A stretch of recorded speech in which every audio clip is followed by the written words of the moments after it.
성경 말씀 사무엘상 1장 17절에서 19절 말씀.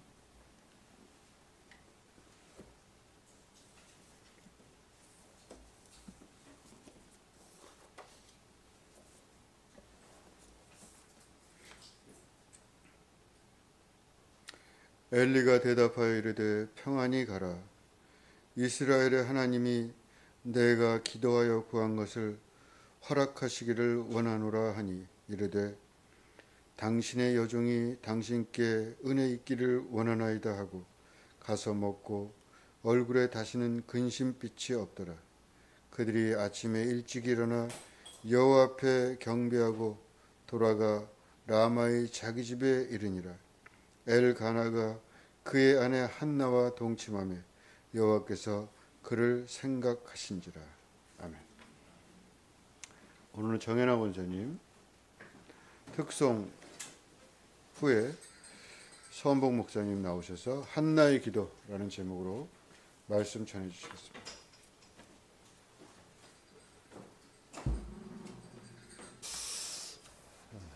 아멘. 은혜로운 찬송 감사합니다. 찬양의 가사처럼 날마다 숨쉬는 순간마다 내 안에 있는 그 어려움들을 보지만 그 속에서도 늘 주님이 나와 함께 하시는 것들을 함께 하시는 하나님을 찬송합니다. 어떻게 또 그 서로 맞추지 않았는데 본문 제가 오늘 함께 준비한 말씀과도 일맥상통하는 것 같아서 익숙한 찬송인데 더 은혜가 됐었던 것 같습니다. 감사합니다. 예전에 다이쌤 샘모임 할 땐가 한번 말씀드린 적이 있는 것 같습니다. 제가 예전에 그 목사 안수 원년 때 이제 안수를 받으니까 너무 좋아서 오후 예배 시간에 성도님들께 안수 기도를 꼭 해드렸다 이런 말씀 드렸잖아요. 그때 이제 오후 예배는 찬양 예배로 드렸었는데 그래서 뭐 기타 치면서 함께 막 찬송하고 그리고 이제 말씀 듣고 그리고 이제 마지막에 기도 제목을 놓고 제가 이제 한 분 한 분씩 안수해드리고 그렇게 기도를 했었는데 그때 이제 매주 예배 오셔서 이제 그 기도를 받으시는 한 권사님에 대한 이야기입니다. 제가 새누리교회 부임한 날이 2008년 2월 17일이었거든요. 제가 이 날을 기억하는 이유는 이제 이 날짜가 굉장히 저희 가족에게 이제 의미가 있는 날이었기 때문에 기억을 하는 건데 어쨌든 그날이 수요일이었습니다. 그래서 수요 예배가 제 첫 부임 예배였는데 그때 이 권사님이 유일하게 예배를 나오셨어요. 그러니까 처음 이제 간 교회에 아무도 모르는 교회에 갔는데 그것도 수요 예배인데 권사님이 오시니까 얼마나 제가 반가웠겠습니까. 그래서 예배를 드리고 권사님 너무 감사합니다. 그런데 그 권사님 하시는 말씀이 목사님 그때 전도사였죠. 전도사님 저 이제 교회를 옮기려고 그거 말씀드리려고 그것도 그냥 옮기는 건 예의가 아닐 것 같아서 제가 오늘 예배를 드려 왔습니다. 그러시는 거예요. 그냥 가시지. 그게 예일 것 같은데. 이런 마음이 저는 사실 들었었습니다. 그런데 참 어떤 면에서 좀 상처도 되고 그런 마음이었는데 또 그럴 수는 없고 그래서 이제 제가 얼른 마음을 다잡고 그렇게 말씀드렸어요. 권사님 어쨌든 오랫동안 새누리교회를 섬기셨던 분이시고 그러니 제가 매주는 아니지만 가끔 권사님께 전화 드려서 안부도 여쭙고 권사님도 뭐 또 기도 제목 있으시면 기도 제목 같이 나누고 그렇게 해요. 그것도 뭐 그거를 그렇게 하지 마세요 이럴 수는 없잖아요. 같이 예수 믿는 사람이 아마 그러셨을 것 같아요. 그래서 그 권사님도 예 알겠습니다 뭐 그러셨던 것 같습니다. 그래서 매주는 아니었지만 뭐 제가 가끔 이제 안부 전화 드리고 권사님 어떻게 지내세요? 권사님 요즘은 어떠세요? 이렇게 묻고 그렇게 연락을 주고받고 했었습니다. 그 사이에 이제 이 권사님은 원래 이 권사님이 농협에 일하셨는데 그러다가 그 일을 그만두시고 기획부동산 일을 하셨어요. 그런데 이게 기획부동산 이 일이 사실 인맥이잖아요. 근데 이게 실적이 없으니까 굉장히 고민이 많으셨고, 그래서 늘 말씀하실 때마다 아, 목사님, 이제 그때 제가 이제 목사 안수를 받았고, 아, 제 이제 좀 뭔가 실적이 있으면 좋겠는데 실적이 너무 없어서 너무 고민이에요. 뭐 그런 이야기를 서로 주고받고 권사님 기도하겠습니다. 뭐 이랬었습니다. 이후 이제 그렇게 1년 동안 연락을 주고받다가 어느 날 이 권사님이 오후 예배를 그냥 오셨어요. 말씀도 없이. 근데 뭐 저희는 늘 그렇게 오후 예배 때는 찬양하고 기도하고 말씀 듣고 안수기도 해드리고 뭐 이렇게 했었거든요. 그러니까 그렇게 했는데 이게 권사님 마음에 뭔가 좀 동함이 있으셨나 봐요. 그날 저녁에 권사님이 전화를 하셔서 목사님 저 이제 새누리교회 출석을 하려고요. 그러시는 거예요. 그래 이 권사님이 기도 제목 뭐였겠습니까? 그 부동산 실적이 생기는 것 아니었겠습니까? 뭐 이유 내용은 짐작을 하시겠죠. 뭐 제가 뭐 그런 이야기로 시작을 했으니까 이분이 이제 새누리교회를 나오셔서 그렇게 출석하시고 나서 갑자기 실적이 껑충 뛰어 오르셨어요. 그래서 그 부동산 같이 다니는 사무실에서 거의 뭐 탑이 되는 뭐 실적이 이렇게 오르셨어요. 그러니까 이제 갑자기 실적이 오르니까 물어보셨겠죠, 주변에서. 어떻게 이렇게 실적이 좋아졌어요? 그러니까 이분이 이제 그렇게 얘기를 하셨다는 거예요. 저는 매주 주일날 우리 목사님한테 안수기도를 받아요. 기도 제목을 놓고 안수기도를 받아요. 근데 이분 이제 묻는 분도 교회 다니는 분이었거든요. 근데 그 혹시 아시는지 모르겠어요. 의정부에 광명교회라고 큰 교회가 있어요. 그 교회를 다니는 분이었거든요. 그러니까 나도 목사님한테 안수를 받는데 그러니까 그냥 웃자고 드리는 말씀입니다. 이 저희 권사님이 하시는 말씀이 당신은 부목사한테 받잖아. 나는 담임 목사님한테 받아. 그것도 매주 그렇게 얘기하셨다는 겁니다. 그런데 듣는 그 권사님이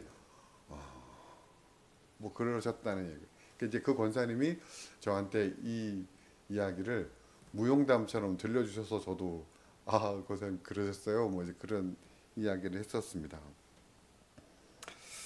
사실 뭐 이게 은혜를 반감시키겠지만 이 이야기의 결론은 그렇게 은혜스럽지만은 않습니다. 이 권사님이 그 새누리교회를 나오셔서 한 1년 정도 교회를 함께 예배를 섬기셨는데 이 권사님이 실적이 확 오르셨다 그랬잖아요. 근데 또 뚝 떨어졌어요. 뭐 영업하시는 분들은 아시지 않습니까? 실적이 올랐다 내려갔다. 다시 또 뭐 똑같은 그런 고민에 빠지셨고 아시다시피 사실은 영업이라는 거는 인맥이 굉장히 중요하고 그래서 이 권사님 결국에 그 광명교회로 가셨어요.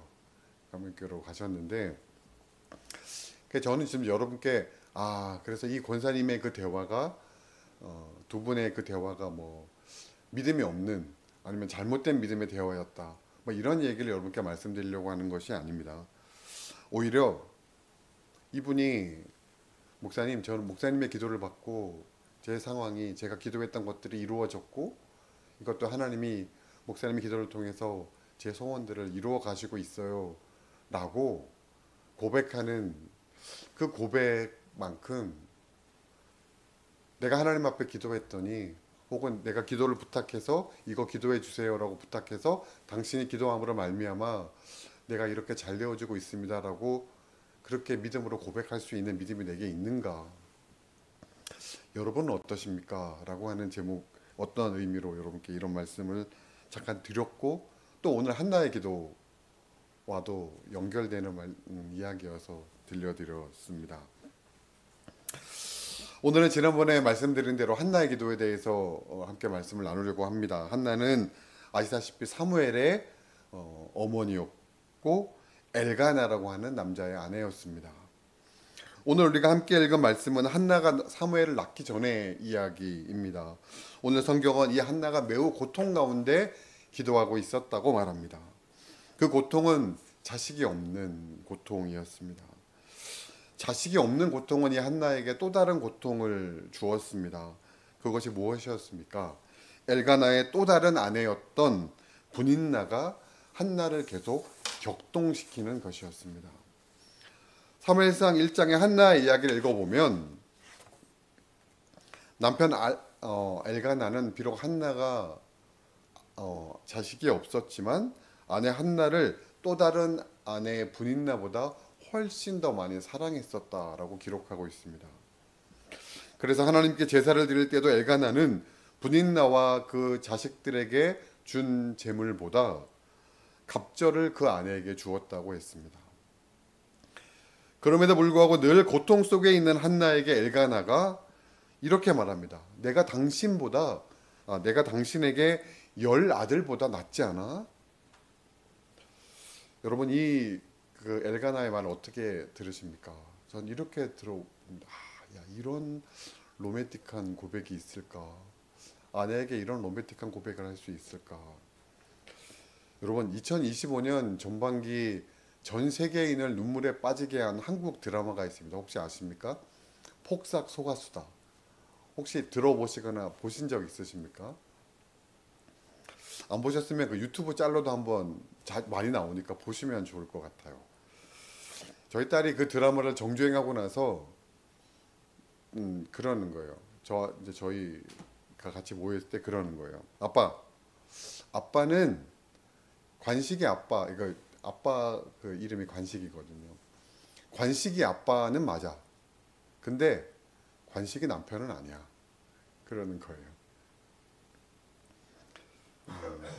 아마도 저희 딸이 이제 그 아빠 양관식이라고 하는 그 아빠를 보면서 자기 아빠 생각이 났겠죠. 그런데 그 양관식이라고 하는 사람이 아내를 참 많이 사랑해요.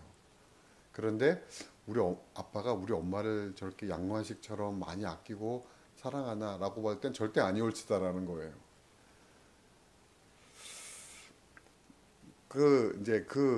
저희 아내가 만약에 제게 여보, 내가 하은이 열보다 낫지 않아?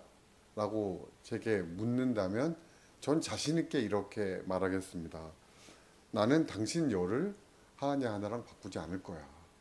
아마 그런 모습을 저희 딸이 알기 때문에 그렇게 말하는 게 아마 그 양관식은 그렇게 말할 수 있는 사람이기 때문에 그런 것 같습니다. 그래서 아마 옛 어른들이 내리사랑이라고 하는 말을 하는 것 같습니다. 왜냐하면 저는 그렇게 자신 있게 말할 수 있지만 저희 딸이 제 아내가 저를 생각하는 것 10분의 1도 생각하지 않는다는 걸 잘 알고 있거든요. 그래도 그렇게 자식을 그러는 것이 또 그 마음이 아닌가 하는 생각이 듭니다. 그래서 저는 엘가나의 그 한나를 향한 고백이 참 감동적이라는 거죠. 이런 로맨티스트 엘가나의 한나를 향한 사랑은 아마도 분인나의 눈에 굉장히 가시웠을 거예요. 그래서 그녀는 여러 모양으로 그 한나를 화나게 하고 아마 자식을 앞세운 그런 것 아니었겠습니까? 이것은 아마 한나에게 큰 고통이었을 겁니다. 때리는 시어머니보다 말리는 시누이가 더 밉다고 하지 않습니까?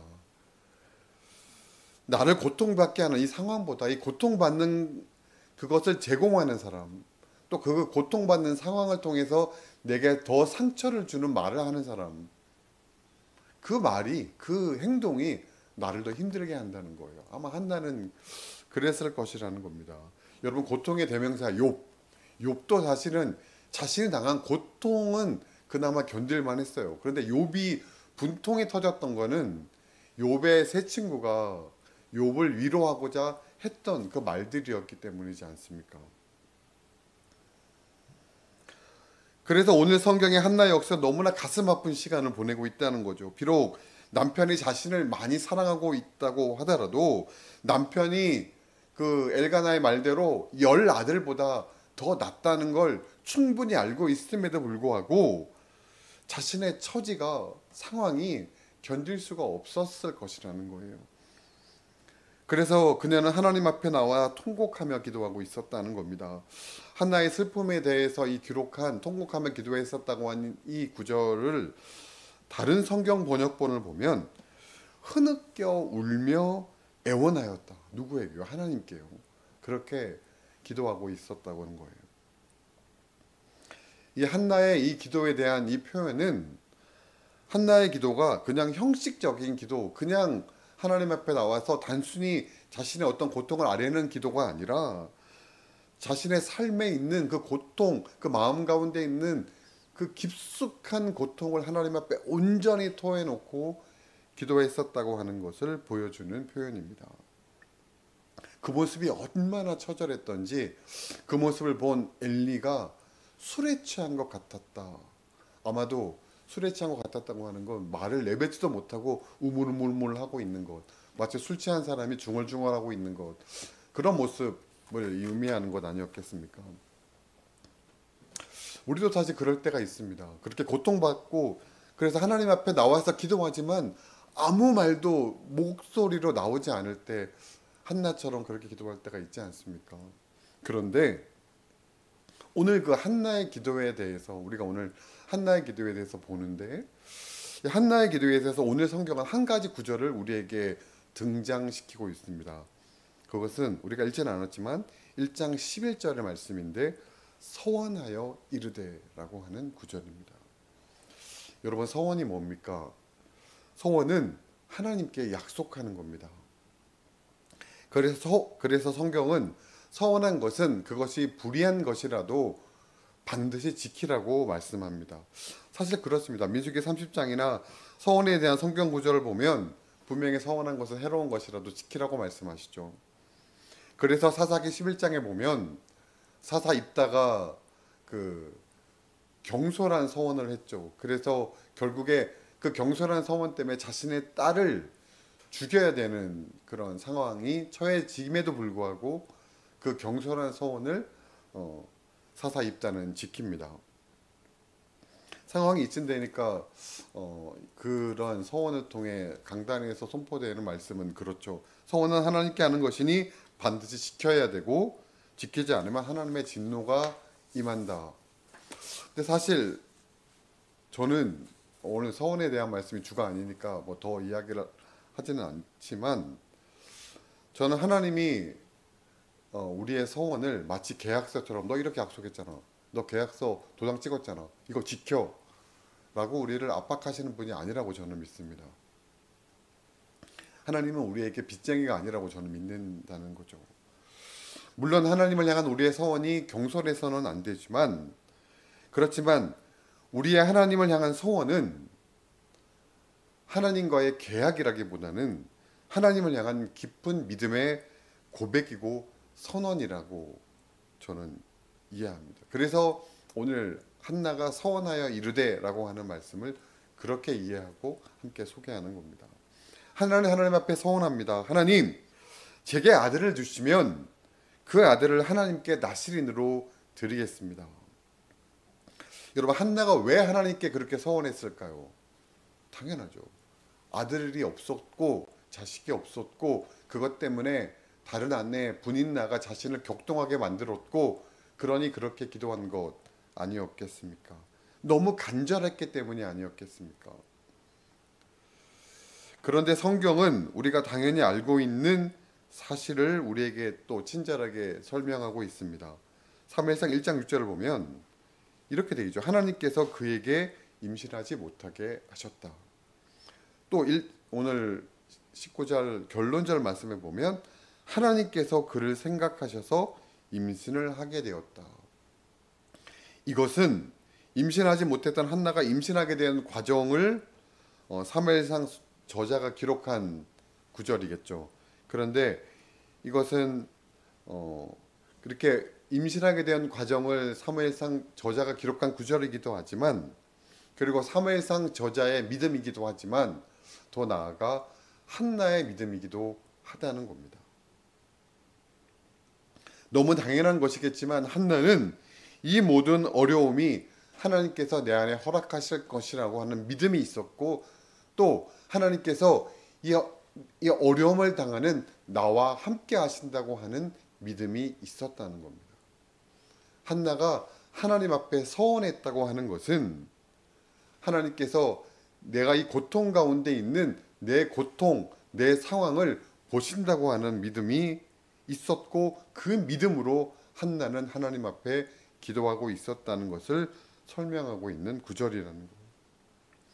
그래서 한나의 소원은 단순한 거래가 아니라 하나님을 향한 믿음의 표현이라는 겁니다. 두 번째, 한나는 이렇게 서원하여 기도한 다음에 근심하지 않았다라고 성경은 말씀합니다. 술을 끊으라고 하는 이 엘리의 말에 대해서 한나는 지금 왜 이렇게 하나님 앞에 기도하고 있는지 엘리에게 설명했습니다. 자신의 슬픔이 무엇이며 왜 통곡하며 기도하고 있는지 들은 엘리는 한나에게 이렇게 말하죠. 하나님께서 내가 기도한 것을 허락하시기를 원한다. 오늘 성경을 보니까 이 말을 들은 한나는 즉시 눈물을 거두고 다시는 근심하지 않았다라고 성경은 표현하고 있습니다. 엘리의 선포가 있은 다음에 한나가 바로 임신을 했을까요? 엘리의 선포를 듣고 나서 이 한나가 즉시 남편 엘가나를 찾아가서 여보 엘리 제사장님이 내가 임신한다 그래서 우리 빨리 아이를 가집시다 이랬을까요? 그녀가 즉시 엘가나와 동침해서 사무엘을 임신하는 것이 아니었을 거라는 겁니다. 그렇지만 한나는 하나님을 향한 믿음을 가지고 기도했고, 비록 하나님의 뜻을 살피는데 어쩌면 게을렀던 엘리의 선포였지만 그녀는 믿음으로 기도한 그 기도에 대한 하나님의 사람의 믿음의 선언이었기에 아멘으로 응답하고 더 이상 근심하지 않을 수 있었을 것이라는 겁니다. 마지막으로 한나는 자신의 계획이 아닌 하나님의 계획을 신뢰하는 모습을 오늘 기도의 모습을 통해 보게 됩니다. 무슨 말입니까? 오늘 성경의 한나의 고백, 우리는 믿음의 고백이라고 그렇게 지금 함께 나누고 있지만 사실 엄밀하게 말해서 한나의 행동은 도무지 이해할 수 없는 행동입니다. 지금 한나가 왜 하나님 앞에 울면서 기도하고 있습니까? 자식이 없어서지 않습니까? 그런데 아들이 없어서지 않습니까? 그런데 한나가 뭐라고 서원했다고요? 하나님, 제게 아들을 주시면 그 아들을 하나님께 바치겠습니다. 아들이 없어서 하나님 앞에 기도하고 있는데 아들을 주시면 하나님께 바치겠습니다. 이거 저에게 주세요. 제게 필요해요. 그래서 저에게 주시면 이거 다시 드릴게요. 한나는 지금 이렇게 이야기하고 있다는 겁니다. 여러분, 우리는 성경을 읽었기 때문에 그 이후에 한나가 삼남 이녀를 더 낳았다라고 하는 그 결과를 잘 알고 있습니다. 그렇다면 한나는요, 하나님께서 한나야, 너의 그 고백 정말 귀한 고백이구나. 너의 그 고백 정말 나를 신뢰하는 고백이구나. 그래, 그렇다면 내가 너에게 사무엘을 주고 더 나아가서 삼남 이녀를 너에게 더 주지. 하나님이 한나에게 그렇게 약속하신 것이 아니라는 거예요.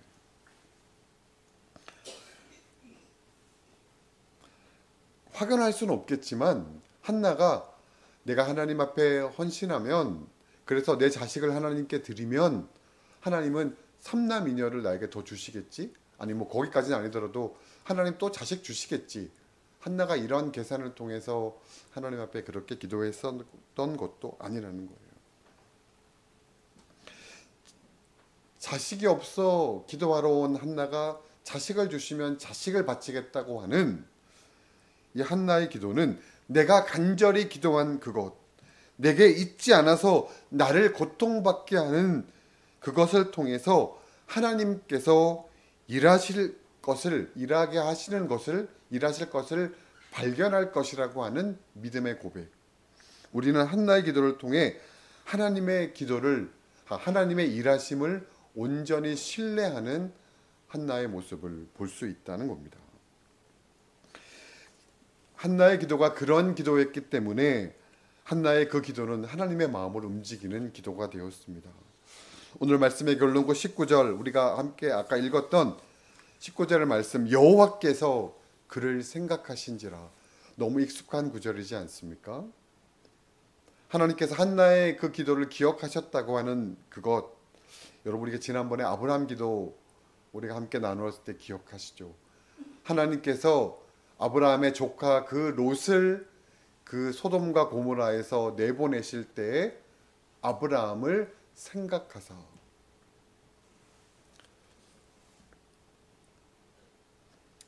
아브라함의 그 기도, 그리고 더 나아가서 오늘 한나의 그 기도는 하나님의 마음을 움직이는 기도가 되었다는 겁니다. 하나님께 감동을 주는 기도가 되었다는 겁니다. 하나님의 응답을 받는 기도가 되었다는 겁니다. 복의 근원이 되어지는, 왜 복이 하나님이시기 때문에 복의 근원이 되어지는, 그래서 우리에게 복을 사모하게 만드는 그런 기도가 되었다는 겁니다. 오늘 말씀의 결론에 앞서서 저는 지금 한나의 기도를 말씀의 제목을 하면서 한나의 기도를 본받자 뭐 이런 말씀을 여러분께 말씀을 나누고 있는데, 한편으로 한나에 대한 아쉬움이 있어서 그 아쉬움을 잠깐 나누고 말씀의 결론을 내려고 합니다. 물론 이 아쉬움은 관점에 따라 다를 수 있겠지만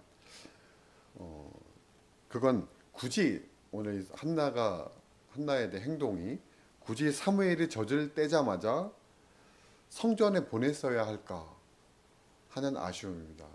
여러분은 또 다른 생각이 있을지 모르겠습니다. 그녀가 사무엘을 성전에 보내며 그의 평생을, 내 아이의 평생을 여호와께 드리나이다라고 고백하며 이 사무엘을 젖을 떼자마자 엘리에게로 보냈는데, 또 그 고백대로 사무엘은 평생을 여호와 앞에 살았습니다. 그 서원대로, 그 고백대로 사무엘은 사는 삶을 살았던 거죠. 그런데 그 사무엘상 8장을 보면 사무엘이 늙어서 그 뒤이어서 사무엘의 아들이 사사가 되었는데, 그 보면 사무엘의 아들이 아버지의 행위를 따르지 않고 뇌물을 받고 판결을 굳게 했다라고 하는 내용이 나옵니다. 사실 이 구절은 이스라엘이 사사 시대에서 왜 왕정 국가가 되었는지, 왜 왕이 다스리는 나라가 되었는지를 설명하는 구절이기도 한데, 또 한편으로는 사무엘이 훌륭한 신앙인이었을지는 모르지만 신앙의 유산을 자녀에게 잘 물려준 훌륭한 아버지는 아니었을지도 모른다 라고 하는 생각을 할 수 있는 대목이기도 합니다.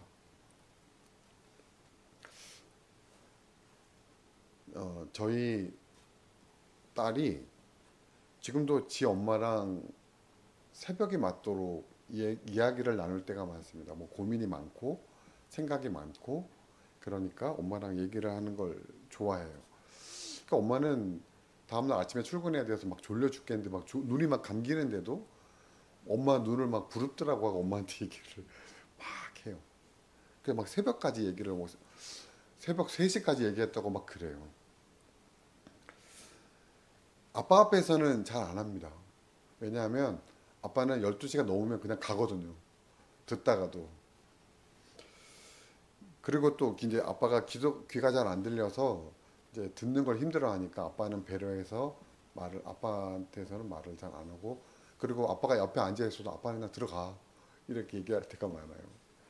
그런데 가끔 이제 엄마가 일찍 자면 아빠가 그 대타가 될 때도 있습니다. 그게 뭐 사실은 아이의 기본적인 성향이기도 하지만 저는 이것이 매우 중요한 신앙적인 가르침이라고 믿고 또 그렇게 아이랑 관계를 맺고 있습니다. 하나님은 부모님이나 다른 누구보다 너와 친밀한, 너와 가까운 그런 분이야라고 하는 것을 그 아이에게 믿음으로 가르치기 위해서는, 그런 우리의 신앙의 가르침이 그 아이에게 삶의 모토가 되기 위해서는 부모가 아이와 친밀해야 된다고 하는 뭐 나름대로의 저희의 어떤 믿음의 그 기준이기 때문에 그렇습니다. 성경은 한나가 사무엘을 성전으로 보냈을 때 아이가 어리더라. 사무엘이 성전에 달았을 때를 기록한 구절에 아이가 너무 어리더라 라고 하는 구절을 반복해서 등장시키고 있습니다. 뭐 그냥 실제로 사무엘이 어렸기 때문에 그런 구절일 수도 있지만 저는 이런 면에서 그 구절을 조금 아쉬운 의미로 읽는다는 거죠. 품 안의 자식이라고 사실 아무리 아이를 잘 믿음으로 양육한다고 해도 그 아이가 우리의 부모의 기대대로 크게 어려운 것이 사실이라는 거 너무 잘 알죠. 뭐 저라고 뭐 여러분들도 너무 잘 아시지 않습니까? 또 우리가 그런 고백 서로 자주 하지 않습니까? 그러나 그럼에도 불구하고 저는 하나님께서 내게 분깃으로 주신 그 자녀를 신앙 안에서 바른 신앙인으로, 바른 아버지로, 바른 어머니로 자랄 수 있도록 양육할 책임을 부여받았다고 하는 의미에서 한나에 대한 이 행동이 아쉬움이 있습니다. 그러나 또 다시 그럼에도 불구하고 그러한 아쉬움과는 별개로 한나의 기도는 우리에게 매우 좋은 기도의 자세를 보여줍니다. 가슴을 찢는 것과 같은 그 마음의 고통을 하나님 앞에 토해내면서도 내 간절함을 넘어서 하나님의 뜻을 쫓는 그 기도. 내 삶의 주관자가 오직 하나님이심을 믿고 고백하며 하나님의 뜻에 내 뜻을 맡기는 기도. 이 한나의 기도는 오늘날 우리가 진정으로 기억하고 회복해야 될 기도의 모습일 것입니다. 또한 내 자녀에게 부지런히 가르쳐서 온전한 하나님의 사람으로, 온전한 기도의 사람으로 자라게 할 신앙의 유산일 것입니다. 오늘 우리의 기도가 한나의 기도처럼 하나님 앞에 우리의 간절함을 뜨겁게 토해낼 수 있는 그러한 기도가 되기를 축원합니다. 오늘 우리의 기도가 한나의 기도처럼 하나님의 뜻을 민감하게 살피며 하나님께서 기억하시는 분명한 기도가 되기를 원합니다.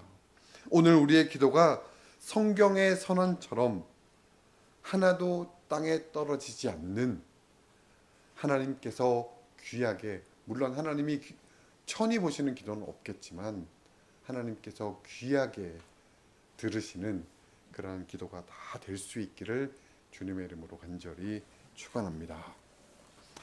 오늘 말씀 기억하며 우리 잠시 묵상하며 기도하겠습니다.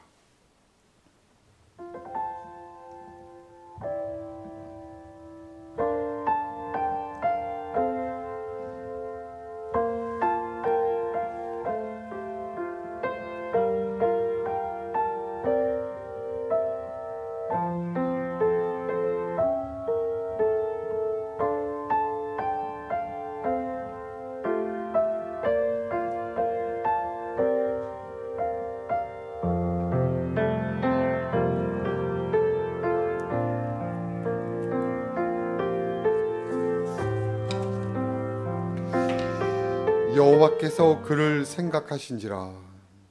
한나의 그 간절함과 한나의 그 애통함을 기억하시고 한나의 그 마음의 중심을 아시고 한나와 함께 하셨던 주님, 오늘 이 시간 우리의 간절한 마음을 가지고 주님 앞에 아뢰입니다.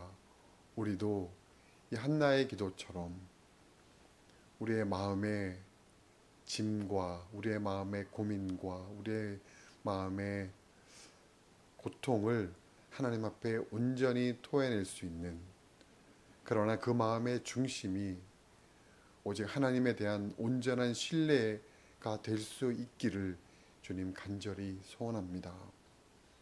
그리고 이러한 하나님 중심의 간절한 믿음이 우리의 자녀들에게, 우리의 자손들에게, 우리 믿음의 후손들에게 온전히 전해지는 귀한 역사가 있기를 주님 소원합니다. 주님, 우리의 간절함을 주님 기억하여 주시고, 주님 우리의 간절함 가운데 주님 함께하여 주시고, 우리의 이 간절함을 통해 하나님의 뜻이 온전히 이루어지게 하여 주옵소서. 감사드리며 예수님의 이름으로 기도하였습니다. 아멘.